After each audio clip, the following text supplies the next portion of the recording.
For this video, ako po ngayon nagbibiko na naman. Ayan, naglalatik po ako.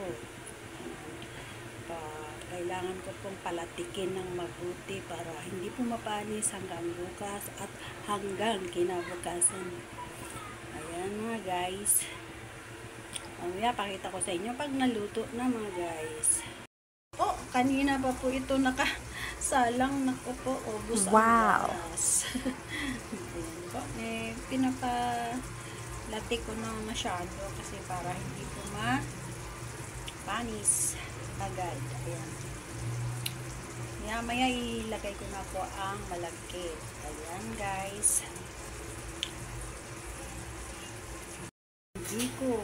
Ayan. Wow! Naarsikado na. Luto na guys. So guys, ngayon po natapos na po ako magluto ng biko. Ito po ay bubuuhin ko po itong lagayan ng shoes namin at ang shoes ay nagkalat-kalat po. Kailangan pong mailagay sa maayos. Kasi po yung lagayan namin dati ay nasira na po kaya nagbili po ako ulit. Yung bubuuhin ko po. Ayan. So guys, ayan po natapos ko na pong buuhin ang lagayan ng shoes. Ayan po. Mailagay na po ng maayos ang aming shoes sa lagayan kasi po nagkalat-kalat po talaga dahil nasira na po ang aming lagayan ng shoes. So mga guys, ito na po ang shoes namin ngayon. Nakalagay na po sa maayos na lagayan. Ayan po.